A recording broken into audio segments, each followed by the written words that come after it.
Oke, halo teman-teman, balik lagi bersama saya. Jadi saat ini saya akan melanjutkan tentang video saya yang sebelumnya, Microsoft Access yang pertama. Access yang pertama kita belajar tentang bagaimana membuat tabel. Yang kedua yang part kedua ini kita belajar mengelola tabel. Nah, dan mengelola tabel itu kita dulu harus buat tabelnya dulu. Ini seperti saya lihat ini sudah saya buat tabel dengan berbagai fieldnya nih, kriterianya atau kolom juga bisa. Ada ID bawaan, terus ada kode, terus ada nama barang, unit harga satuan, dan total harga. Nah, di kode ini ya seperti biasa, kodenya file size. Nah, yang kita bahas ini di bagian sini, kita bahas dulu satu-satu. File size itu bagiannya ialah untuk berapa besar sih size-nya, berapa besar sih banyaknya. Nah, kalau format biasanya untuk number dan date atau tanggal gitu. Biasanya ini untuk yang tipe-tipenya kayak gitu. Yang kalau input max ini sama sih kayak format. Lupa ya, formatnya seperti biasanya untuk menampilkan tampilan itu seperti mana kita mengisi data. Sama seperti input max bedanya tidak bisa untuk number dan waktu gitu. Jadi ini kita masukkan dulu input maxnya sesuai dengan apa, SE221. Terus captionnya ini judul. Default value nya artinya adalah nilai-nilai acak, nilai awal gitu yang kita masukkan. Validation rule ini adalah seperti kayak aturan atau bagaimana sih mengorganisir data yang masuk, terlalu banyak sih yang bisa masuk. Validation text ini biasanya kalau misalnya di validation rule salah, biasanya di validation text itu ada sebuah tulisan. Nah, kita bisa ngedit tulisannya seperti apa supaya memudahkan yang menggunakan data kita. Terus require harus dikerjakan atau tidak? Ya, ini bisa dikerjakan yes atau tidak. Nah, karena kita buat jadi primary key, ya wajib yes, karena primary key itu seperti yang kita ingat adalah identitas. Lalu zero length, yes, ini sepertinya kosong, boleh nggak isinya kosong. Ada email kode, text align, terus sebagainya. Bisa, ini nanti aja dipelajari. Paling penting ini bagian ininya. Nah, lanjut ke kode kita input max kita harus masuk SC22. Terus ke nama barang. Nah, nama barang ini kita menggunakan dengan ini. Kita menggunakan lookup wizard. Lookup wizard. Nanti hasilnya seperti ini. Lookup wizard nanti kita buatnya seperti teks. Nanti hasilnya seperti ini. Sabar ya teman-teman. Hasilnya kita bisa milih nanti kemeja sepatu tetas. Nah, pada dasarnya lookup wizard itu nggak sama seperti Excel. Excel kan untuk mencari tabel data. Nah, kalau pada bagian yang bagian sini kita sebagai memilih kriterianya mau seperti apa. Itu lookup wizard yang ada di Excel. Jadi kita bisa pilih kemeja, sepatu atau tas. Oke, lanjut ke bagian selanjutnya. Lanjut sebagai bagiannya baru ada unit kita buat dia sebagai ini salah ya, ini harusnya number. Unit sebagai number. Unit number karena dia mau bisa dijumlahkan ya. Ingat yang kalau misalnya kita angka yang nggak bisa dijumlahkan di short text, yang bisa dijumlahkan di unit. Lalu selanjutnya ada di harga satuan number ya, biasalah ya. Dengan format currency itu artinya ya kita pakai nomor telepon. Baru selanjutnya adalah total harga. Total harga ini biasanya digunakan oleh calculated. Tapi sebenarnya mohon maaf dulu ya, ini saya sudah kerjai semuanya. Jadi teman-teman sekedar melihat apa yang sudah dikerjai, nanti bisa dicoba sendiri di rumah. Mana tahu membantu bagaimana cara mengelola tabel. Nah, kalau misalnya calculated total harga, dia pakai calculated. Ini salah satu fitur Microsoft Access untuk memudahkan kita dalam mengelola data. Jadi gimana sih mencarinya? Ya tinggal seperti biasa. Misalnya kan kalau Excel kan sama dengan, kalau ini dalam kurung, misalnya dalam kurung gitu di Access. Unit kali harga satuan. Oke. Selanjutnya mari kita akan membuat tabelnya. Ini kan mengisi tabelnya. Oke, mengisi tabelnya langsung aja.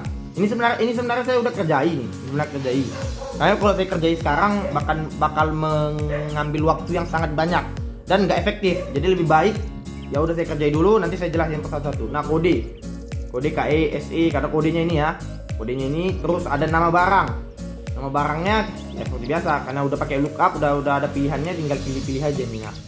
Pilih satu, pilih ini. Terus ada unit. Bagian di unit ini ya isi sendiri lah ya. Unit kan berapa banyak ya, 25, 15. Tapi sebelumnya sebentar ya, tadi sepertinya ada kesalahan di mana kayak unit itu dibuat jadi short text saya buat. Sebenarnya ini adalah number. Oke. Nah, number di mana? Oh, ini lupa juga nih. Number di mana nggak boleh lebih dari 100 unitnya. Unitnya penjualan tidak boleh lebih dari 100 ini kan.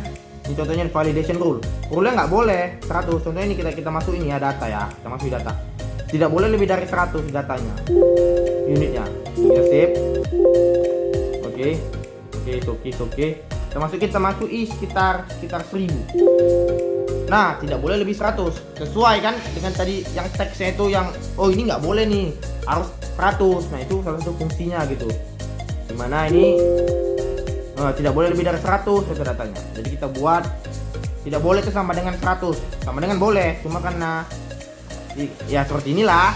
Tidak boleh kecil sama dengan 100. Artinya boleh 100 tapi tidak boleh di atas 100. Nah, validation teksnya tadi yang tadi nih, ini kata-katanya yang keluar yang muncul. Nah, seperti itu. Lanjut kita masuk ke ini. Baru selanjutnya kita masuk ke harga satuan. Karena udah pakai format currency atau rupiah. Oh ya, sama ini tadi desimalnya saya buat 0 ya, karena sesuai, karena biasanya nih penjualan kayak gini jarang nih yang ada belakang komanya banyak banget.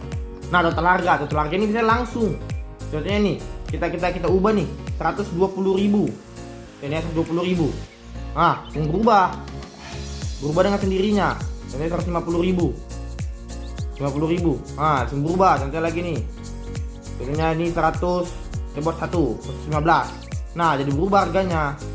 Itulah mantapnya fitur calculated tadi. Jadi langsung, jadi kita nggak perlu capek gitu atau apa-apa gitu ya. Selanjutnya ini salah nih, tabel 1 harusnya nih. Tabel 3 nih harusnya nih, karena udah ada kodenya. Nah. Oke, sabar bentar. Oke, selesai, udah. Nih. Primary key. Oke.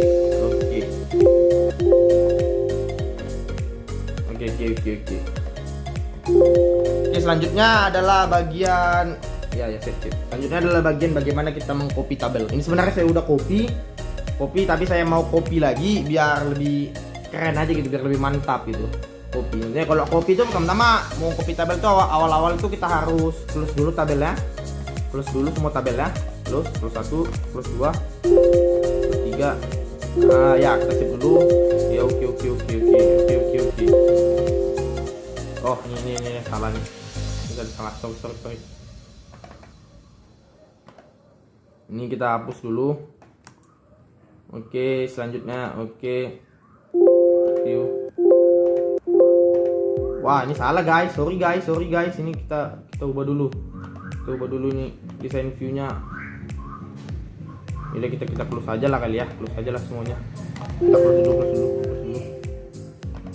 Kita close dulu baru nih. Bagaimana kopinya ya? Salah satu aja kita apa ya? Contohnya kita ada tabel 3 nih, kita hapus dulu ya. Kita mau copy dari tabel 3. Ya udah copy. Tuh pasti. Nah, copy pasti taruh judul, selesai. Tapi ini kita mau hapus aja, ini saya mau hapus saja karena udah saya copy tiga-tiganya. Ya udah, selanjutnya kita ke bagian filtering. Sampai kita filter dulu nih, filter dari terendah dan dari terkecil ke terendah. Tentunya ini dari kemeja sepatu. Kita mau lihat tuh dari mana yang dari ABC-nya. Kita mau sort atau kita filter, kita mau descending atau ascending, dari Z atau ZA. Nih dari sorry guys, ada yang salah nih. Kita mau apa ya, kita descending. Nah, descending dari Z ke A, berarti dari T sampai ke A. Ini memudahkan untuk kita sebagai apa, untuk mencari data atau menggunakan data ya. Kalau mau cari data yang dari Z tinggal gini ya, atau mau dari A dulu. Atau mau dari A dulu segini gitu ya. Selanjutnya ada kita mau dari unit tadi sebenarnya saya salah, cuman saya ubah dulu. Tadi udah ubah, jadi udah ada number ya, berarti udah bisa kita apa nih, filtering descending dan descending. Kita ascending dari salah dari sini aja, smallest to largest. Oke, dari terkecil ke terbesar. Nah, jelas. Terus dari ke itu oke. Udah jelas lah ya, kita remove aja. Selanjutnya ke harga satuan ya, sama aja ini ascending. Nah, dari terendah ke terkecil, terendah. Oke, kita remove filter dulu kali. Filter dulu semua. Dah. Wah, ini salah guys. Ini ada data, ini salah nih. Oke. Ini rambut aja nih guys. Astaga, ada record. Oke, selanjutnya adalah bagian total harga. Ya, sama ya tadi ya, descending, ascending, mau di dari terkecil atau terbesar nih. Nah, selanjutnya kita mau ke filtering. Tadi sebenarnya filter juga, cuma dia mengurutkan doang. Sebenarnya bagian filter juga. Tapi kalau kita mau filter lebih lanjut, nanti kita mau filter nih dari harga sepatu yang di atas 20.000 sebenarnya gini. Sebenarnya kita mau mana ya? Kita mau ini filter, mana filter ini? Fine, kita mau data salah, sorry. Nah, ini kita mau datanya di bawah apa? Di bawah 25, di bawah 100.000 deh, di bawah 200.000 deh. Kita mau data 200.000. Nah, tinggal gini aja. Di bawah 200.000 kan? Bang, selesai. Kalau mau passwordnya. Double filter off. Oke. Selanjutnya kita contohnya mau data harganya dari bawah double filter. Kita mau harganya di bawah 5 juta, deng. Apa? Ini caranya. Di bawah 5 juta. Salah. Sorry. Sebenarnya kita mau di bawah 5 juta. Di bawah 5 juta berarti ada ini. Ini di bawah 5 juta. Nah, keluar timbul seperti itu. Nah, ini membantu juga ya kalau misalnya kita dalam bisnis, contohnya kita perlu datanya gitu. Apa aja sih barang-barang yang harga terjual yang sudah lebih dari yang di bawah 5 juta. Nah, kita bisa cari-cari, bisa mendapatkan informasi dari situ. Itu sangat membantu ya, guys ya. Oke, selanjutnya sepertinya itu aja sih. Bagaimana filter data sebenarnya sama juga nih unit. Kita mau cari unit yang apa? Yang di bawah 10. Berarti yang di bawah 10, selain 10 kita cungkan gini. Gak apa-apa, ada 2. Ya udah, gitu aja sih. Nggak ada yang lain sih sebenarnya, guys. Itu aja sih bagaimana cara mengelola datanya. Sebenarnya mengelola datanya masih lebih banyak lagi, cuma ya nanti bakal dibahas di selanjutnya. Jadi sekilas ya kayak gini aja dulu kita pelajari bagaimana sih mengelola mengelola datanya, memasukkan tabelnya, menggunakan desain view yang bagaimana total harga satuan, bagaimana kayak kita membuat validation rule, validation text seperti tadi kurang lebih 100, tiba-tiba ada keluar 100. Nah, seperti itu aja sih. So, nama barang, short text 255, atau kodenya tadi kita buat harus 5. Ini lupa tadi, harusnya kodenya kita buat 5 gini dah. Makanya nanti di sini. Oke, nah makanya di sini harus boleh 5, nggak boleh lebih dari 5. Oke, gitu aja lah guys ya bagaimana mengelola data. Selebihnya mungkin ada tanya di kolom komentar. Oke, terima kasih guys.